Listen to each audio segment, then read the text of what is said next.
पहले अज़ा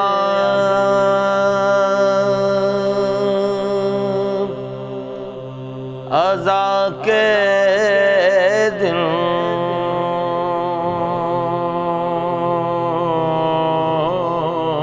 अल्लाहुम्मा सल्लि अला मुहम्मदिन व आले मोहम्मद। बिस्मिल्लाहिर्रहमानिर्रहीम। अस्सलाम वालेकुम नाजरीन, मैं सैयद जुल्फ़कार हुसैन जाफरी कायम टीवी पर अपना दूसरा प्रोग्राम लेकर हाजिर हूँ। उम्मीद है हमारा पहला प्रोग्राम आपको पसंद आया होगा। आप हमें अपना फीडबैक देते रहें और अगर आप इस प्रोग्राम में शामिल होना चाहते हैं तो स्क्रीन पर जो नंबर आ रहा है उस पर हमें कायम करें। आज के इस प्रोग्राम में मेरे साथ जो मेहमान हैं उनका मैं तारुफ करा देता हूँ। सबसे पहले जनाब जुल्फ़कार हैदर साहब, ये इनके घर में अज़ादारी होती है। इनका ताल्लुक़ लखनऊ से है मगर ये शारजाह में भी ये रहे हैं। इन्होंने शारजाह में भी अपनी अज़ादारी कायम रखी थी जब तक रहे, और जब से टोरंटो में आए हैं तो इनका भी अज़ा खाना है। उस अज़ा खाने से मुतालिक एक बहुत अच्छी बात में एक बहुत बड़ी यूनिक चीज़ है इनके अज़ा खाने में, वो मैं बाद में आपको बताऊंगा। मेरे साथ ज़फ़र भाई हैं। ज़फ़र भाई का ताल्लुक़ भी पाकिस्तान से है। टोरंटो की जानी पहचानी शख्सियत हैं। हर इमाम बारगाह में हाज़िरी देते हैं। बहुत से इमाम बारगाहों में मजलिस हदीस किस्सा जनाब ज़फ़र साहब भी पढ़ते हैं। और हमारे साथ दूसरे मेहमान हैं अली हैदर साहब। ये अली हैदर साहब का ताल्लुक़ भी कराची से है और ये वहाँ पर मोमिनीन में सोशल वर्क करने में काफ़ी मशहूर थे। हर जगह जुलूसों की और क्या कहते हैं जुलूसों में वर्क करना, सबीलों पे वर्क करना, इमाम बारगाहों में वर्क करना। और इनकी खुसूसियत जो है वो ये है कि इमाम बारगाह आलेबा जो है इसमें इन्होंने बहुत ज़्यादा इन लोगों की, इनकी पूरी फैमिली की बहुत बड़ी कंट्रीब्यूशन है। तो और एक सबसे बड़ी बात यह है कि अली हैदर भाई जो है ना, आज की डेट तक टोरंटो में भी अपने उसी अमल को कायम और दायम रखे हुए हैं। तो सबसे पहले मैं जुल्फ़कार हैदर साहब के पास चलता हूँ। तो जुल्फ़कार साहब, आप मुझे ये बताइएगा कि आपकी अज़ादारी जो है का एक पोर्शन लखनऊ में है, दूसरा पोर्शन शारजाह में है और तीसरा पोर्शन जो है वो टोरंटो में है। तो मुझे आप लखनऊ से शुरू करें कि वहाँ क्या आज़ादारी का माहौल था और कैसे आप आज़ादारी किए। जी जुल्फ़कार साहब।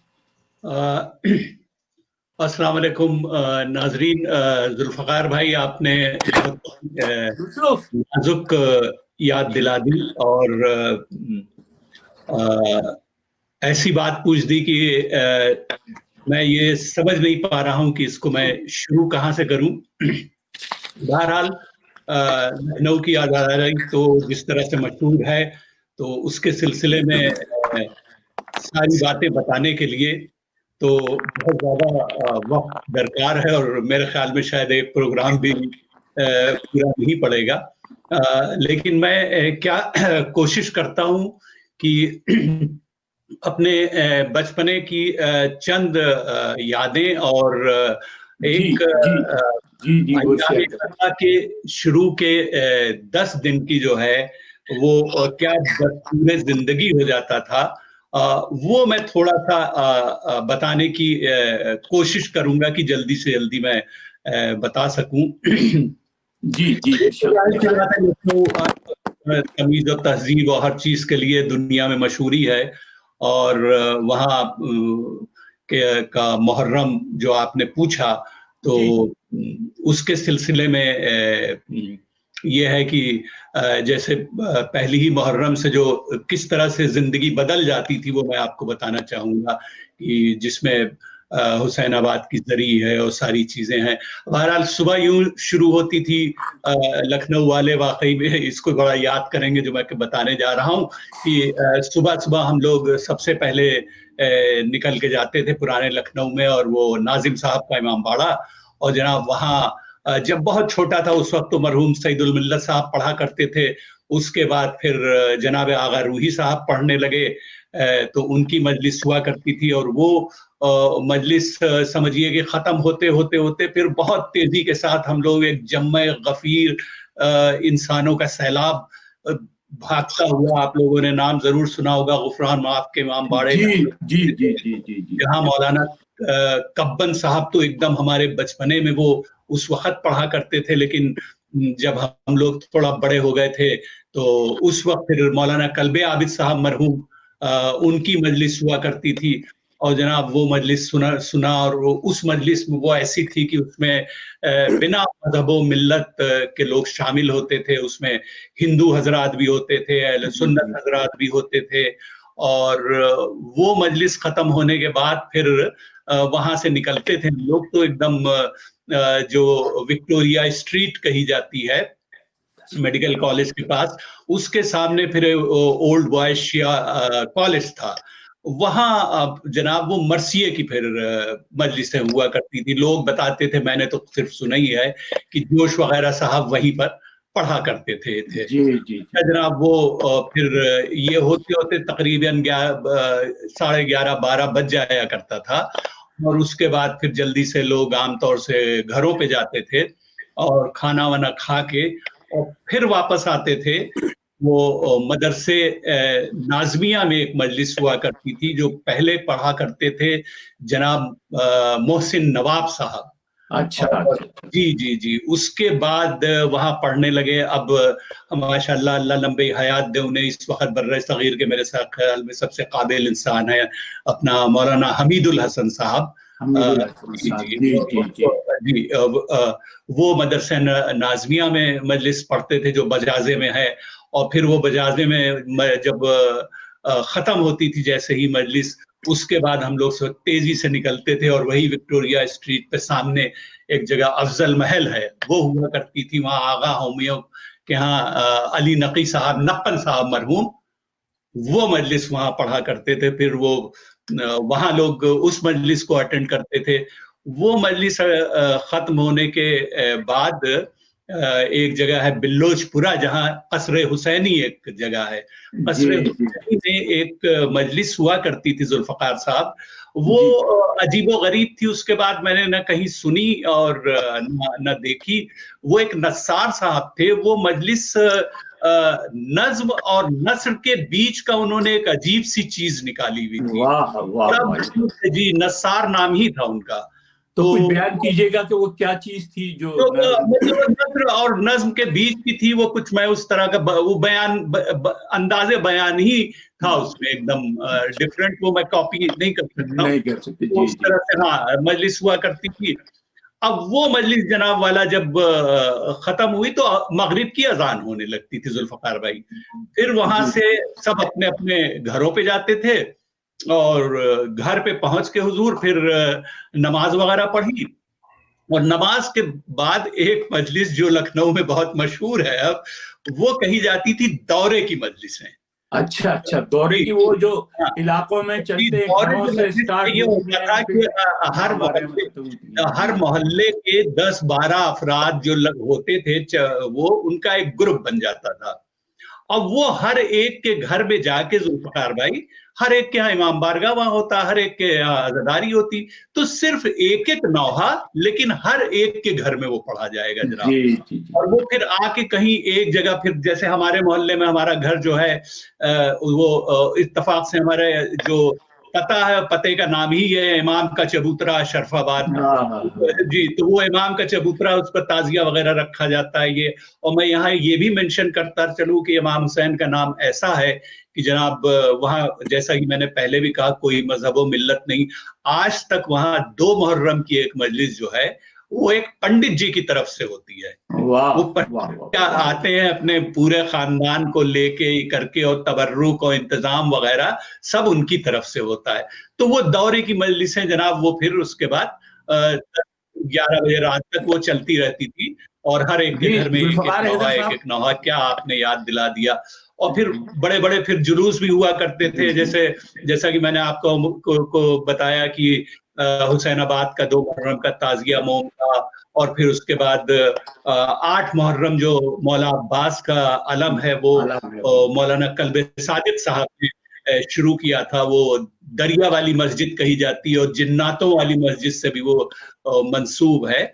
वहां से बहुत ही शानदार किस्म का जुल्फकार भाई जुलूस निकलता था, मशालें होती थी सिर्फ, और सीना जनी करते हुए वो दरिया वाली मस्जिद से और मेडिकल कॉलेज ठंडी सड़क होते हुए, और फिर वो अलम आता था आपके गुफरान माह तक। तो ये हल्की हल्की चीजें हैं जो मैंने कोशिश आपके पास दोबारा आता हूँ, आपके पास दोबारा आता हूँ। मैं अब जफर साहब के पास जा रहा हूँ। जफर भाई की साथ भी बड़ी यादें जुड़ी हैं इनकी, पाकिस्तान में इनकी आज़ादारी की जिंदगी बहुत ही उस तरीके से गुजरी है, तगो दो वाली के इधर जाना उधर आना, कुछ अंजुमन साजी, कुछ अंजुमनों के काम करना। तो मैं जफर भाई आपसे ये सवाल करूंगा कि आपका जो आज़ादारी का जो ताल्लुक रहा, तो उसमें कहाँ से, पाकिस्तान में जब से आपने होश संभाला तो कहाँ से इब्तिदा की और उस वक्त कैसा माहौल था आज़ादारी का? जी जफर भाई।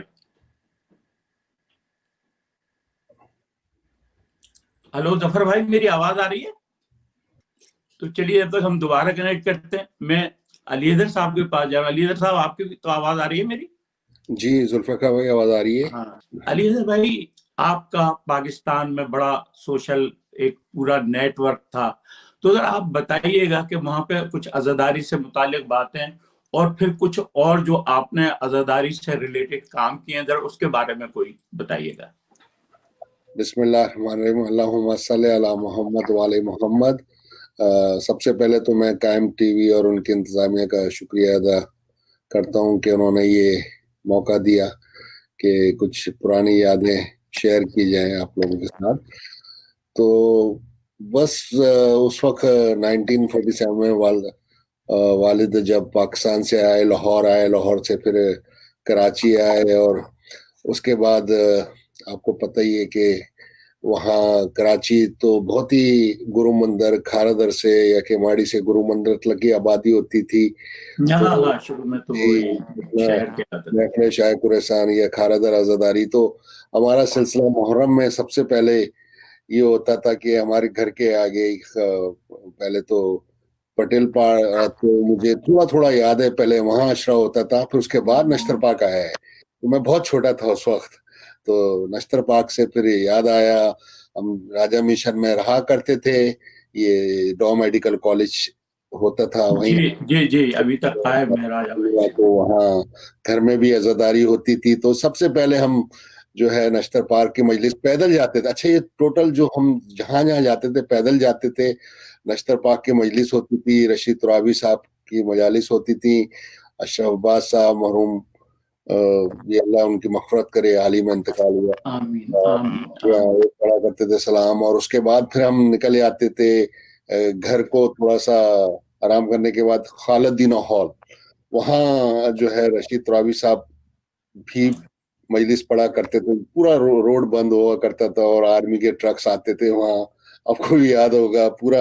जी जी जी जी होता था जामा क्लास मार्केट से लेकर डॉ मेडिकल कॉलेज तक पूरा भरा। उसके बाद हम निकलते थे मजलिस खत्म करके आज़ादारी की खालिदीना हॉल से बड़ा इमामबाड़ा खारदर, जहाँ वहाँ पे हम मजलिस सुनते थे रात 11 बजे। उसके बाद जाते थे 12 बजे रानियान में होती थी रात, जी हाँ, रात के निफ शब को। उसके बाद रात के 2 बजे पंजाबी क्लब वहां पे मजलिस होती थी। उसके बाद फिर पैदल हम घर को जाते थे इस वक्त राजा मिशन को सुबह 4 बजे।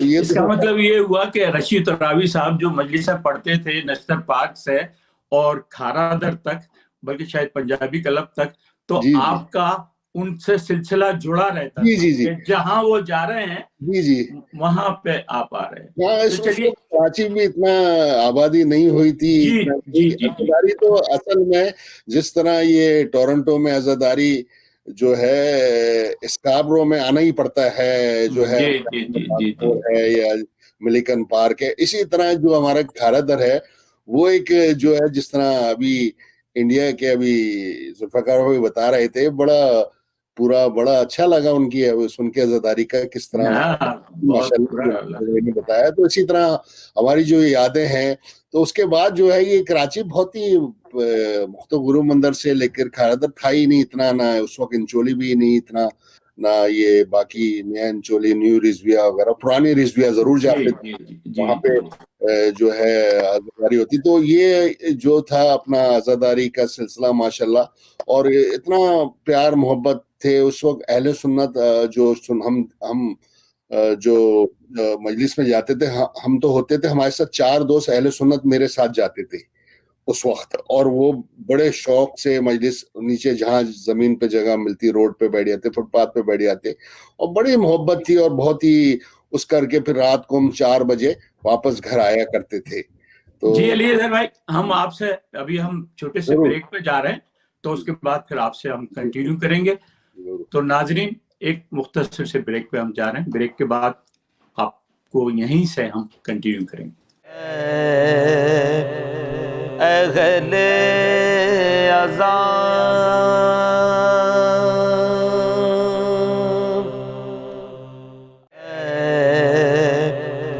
अहले अज़ान,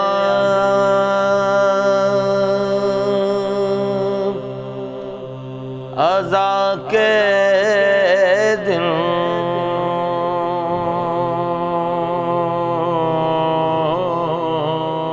जी, ब्रेक के बाद हम आपके पास फिर दोबारा हाजिर हैं, और मैं फिर दोबारा जुल्फ़कार साहब से गुजारिश करूंगा कि अब लखनऊ के बाद आपका सफर जो है वो शारजा चला गया।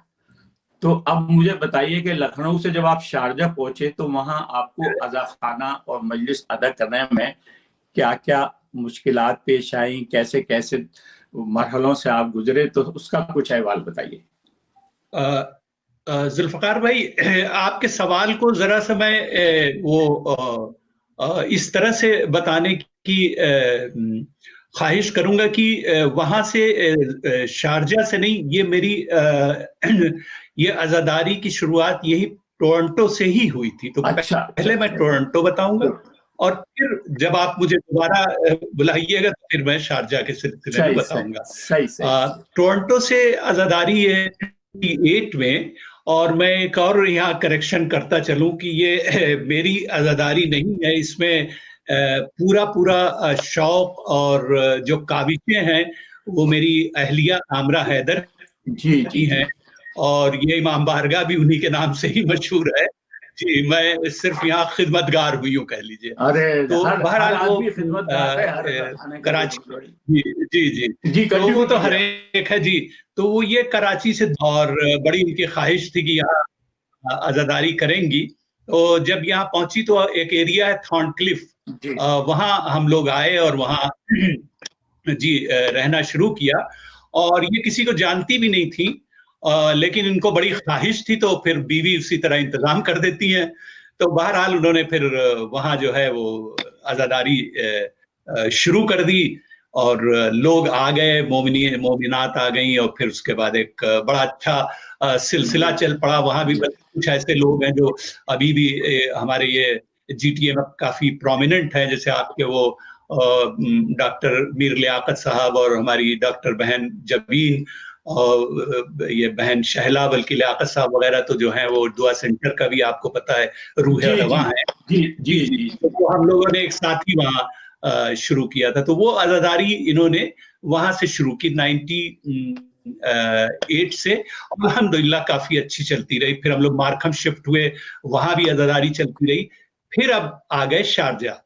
तो शारजा में आज़ादारी जो है, जिस तरह से आप पूछ रहे हैं, बहुत ही अच्छे क्या कहा जाता है तरह हुआ करती थी। बल्कि आप यूं समझ लीजिए, जैसे अभी हमारे अली हैदर भाई बता रहे थे कि कराची में जिस तरह से होती, तो लोग मुझको यही कहा करते थे कि यहाँ इस तरह हो रही शारजा में जिस तरह कराची में हुआ करती। जी। अंदाजा लगा लीजिए कि जुमे के दिन, जुमे से पहले एक मजलिस जरूर मर्दानी हुआ करती थी, और जुमे के बाद 2 मर्दानी लोगों के घरों में मजलिसें कम से कम हुआ करती थी और बड़े शानदार लेवल पर होती थी। वहाँ एक रोला एरिया है, लोग जानते हैं, वहाँ रात को बड़ी अच्छी मजलिस मरकजी हुआ करती थी और बड़ा शानदार मुहर्रम हुआ करता था शारजा में, उसमें कोई दो राय नहीं। और मेरी अहलिया उन्होंने जो अपनी अदादारी वो करती थी बुहेरा कॉर्निश पे, वहाँ हम लोग शारजा में किया करते थे। और लेडीज का भी ये आलम था कि आप यकीन करें कि सुबह ये लोग निकलते थे और रात में आते थे। तो जुल्फकार साहब आपके पास फिर आता हूँ, हम इसको यहीं से कंटिन्यू करेंगे। तो मेरे ख्याल से जफर साहब का नेट हमारे से नहीं मिल पा रहा है, तो मैं दोबारा अली हैदर साहब के पास जाऊंगा और इनको वहां से शुरू करूंगा कि जब ये एक शुरू में तो ये मजलिसों में जो ये बता रहे हैं, जो दौर बता रहे हैं, तो ये अपने वालिदैन के साथ जाते होंगे, नश्तर पाक, खालिद दीना हाल, फिर खारा दर, फिर वो, मगर जब इनका शऊर आ गया, होश आ गया, इंडिपेंडेंट हो गए, तो फिर उसके बाद इन्होंने कहाँ कहाँ क्या क्या किस तरीके से मतलब आज़ादारी, जाहिर है पहले तो वालिदैन के साथ थे, तो बड़े होने के बाद तो जाहिर है आदमी आज़ाद हो जाता है, तो वो सिलसिला के अपनी मर्जी से आपने कहाँ कहाँ गए, किस किस जगह गए, वो जरा थोड़ा बयान कीजिएगा। जी हाँ, ये मेरे वालिदैन का बड़ा एहसान है और ख़ास तौर पे मेरी वालिदा का, जो उन्होंने जो है बचपन से जो है मौला हुसैन, मौला अब्बास और जो भी हम आज़ादारी का उन्होंने तरबियत जो दी, ये वालिदा का काफ़ी इसमें किरदार रहा है और वालिद का भी। तो जब हम स्कूल में गए तो हम 9th क्लास में थे, तो हमारे स्कूल का नाम था सिंध मदरसतुल इस्लाम। जी, बड़ा मशहूर स्कूल है।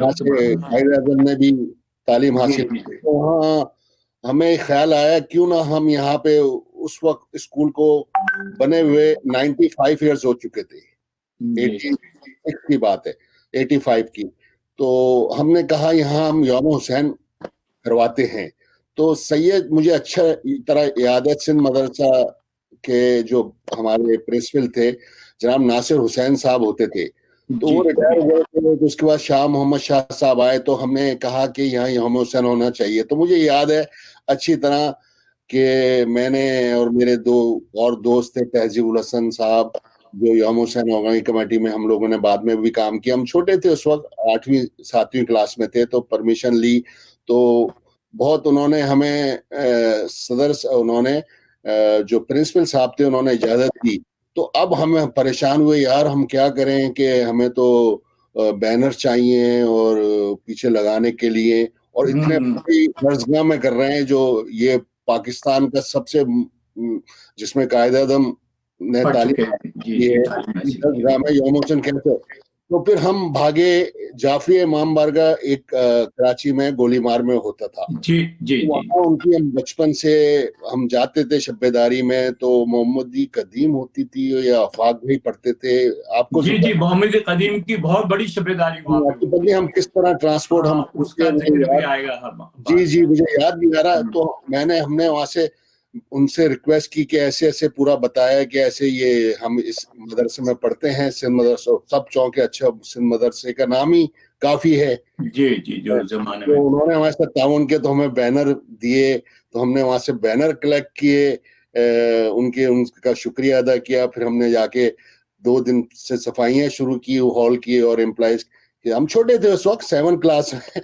तो इस तरह जो है वो जज्बा जो है, असली चीज तो हम बात कर रहे हैं कि वो जज्बा जो हर मोमिन के दिल में है, कि वो फरोग अज़ा में भरपूर कोशिश करता है कि वो हिस्सा ले।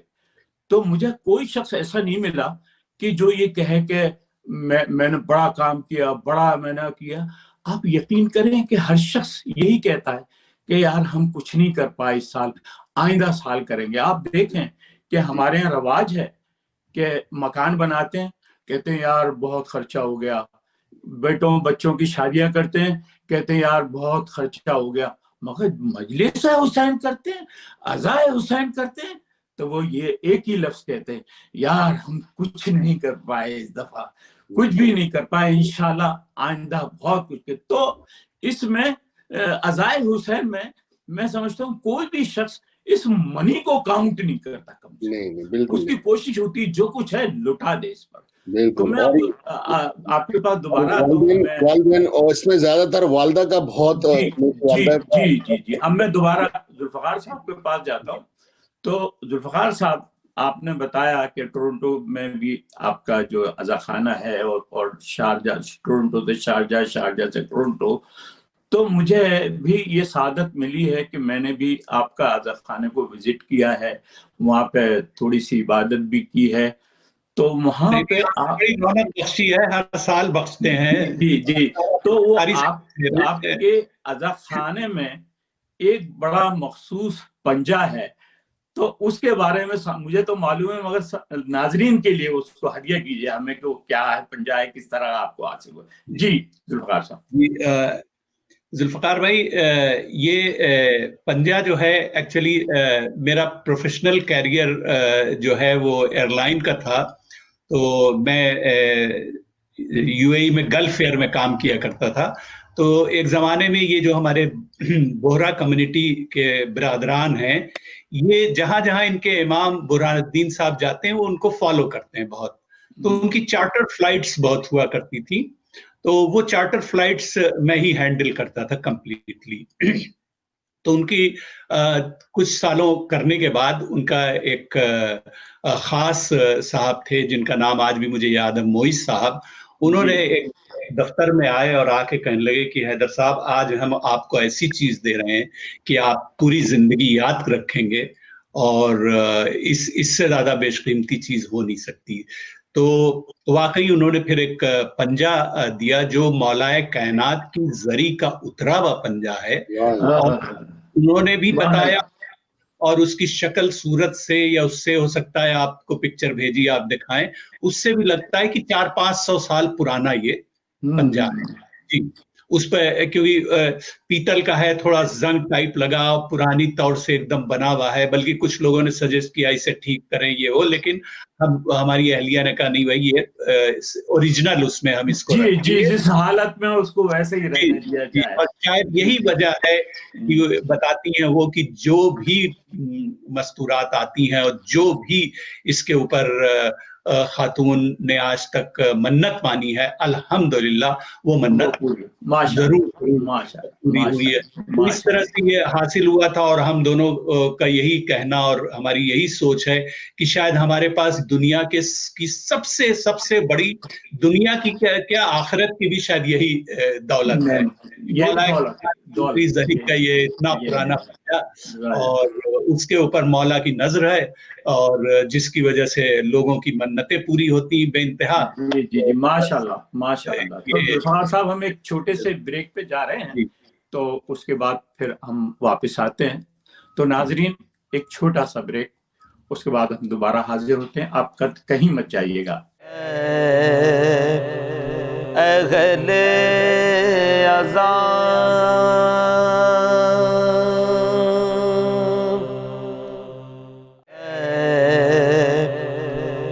अगले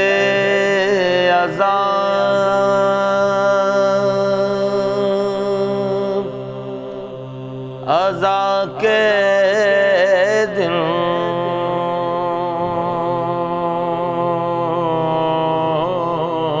वेलकम नाजरीन, हम ब्रेक से वापस आ गए हैं। तो मैं भी पहले जरा अली हैदर साहब का पूरा कच्चा छट्टा निकाल लूं कि इनके जहन में क्या क्या यादें हैं। तो अली हैदर भाई, आपने योम हुसैन से शुरू किया। तो योम हुसैन सबसे पहले आपने सिंध मदरसा इस्लाम में उसका आगाज किया। तो उसके बाद वो जुनून जो था आपका, जो योम हुसैन मनाने का, वो कहाँ तक पहुंचा और कौन कौन लोग साथ में आते रहे और किन किन जगहों पे किया? और इस दौरान उस जलसे में, जो योम हुसैन के जलसे में, हमारी तरफ से मतलब ये कि जो हमारे शिया जाकिरीन थे, सोस खान, नोआ खान, उनकी तरफ से कोई प्रॉब्लम पेश आई या हमारे जाकिरीन की तरफ से कोई पेश आई? क्या उन प्रोग्रामों में हमारे भाइयों ने, बड़े भाइयों ने भी कोई हिस्सा लिया, उनके आलिमों ने भी हिस्सा लिया? तो ये जरा थोड़ा सा बयान कीजिएगा। जी हाँ, उसके बाद सिंध मदरसा जो स्कूल था ये हमारा, ये वहाँ पे जो है ये पहली दफा यौम हुसैन हुआ था। तो हमें जो प्रिंसिपल साहब ने जो है हमें इनाम भी दिया था कि बेटा ये जो है आपको जो है शील्ड वगैरह देते हैं और आप अपनी पूरी टीम को जो है हम रिफ्रेशमेंट कराएं, ये कराएं। तो हमें वहां से बड़ा जो है उन्होंने बड़ा हौसला दिया और हमने बोला यार ये जो है इतना इनका जो है मजहब शिया भी नहीं है और इतना ये नाम ही ऐसा है हुसैन का कि जी जी जी, हर कौम पुकारेगी हमारे हैं हुसैन। बिल्कुल बिल्कुल। जी जी। तो वो हमें ये खुशी हुई कि उस वक्त उसको मदरसे को 90 साल हुए थे, तो वो सिलसिला हमने ऐसा शुरू किया कि वो चलता रहा माशाल्लाह। और फिर हम कॉलेज में आ गए, डीजे साइंस कॉलेज में। तो हम उस वक्त तक जो है 1977 में हमने डीजे कॉलेज ज्वाइन कर लिया था। तो उसके बाद फिर वहां पे भी यौम हुसैन होता था। फिर हम यूनिवर्सिटी में आ गए तो वहाँ हमारी मुलाकात अस्करी भाई होते थे, समर अब्बास, और ये यूनिवर्सिटी में जो यौम हुसैन कमेटी होती थी तो हमने वो ज्वाइन की। तो हम इंजीनियरिंग में आ गए, फिर एनआईटी इंजीनियरिंग यूनिवर्सिटी में। तो वहां पे भी हम जो है यौम हुसैन का सिलसिला कराते रहे। फिर उसके बाद हम जब जॉब वगैरह पे, तो हमने एक काम किया कि एक समय में आया कि हम इसको इदारों में भी लेके जाएं। तो उस वक्त डॉ मेडिकल कॉलेज होता था, वहां पे यौम हुसैन का सिलसिला शुरू हो गया। सिंध मेडिकल कॉलेज था।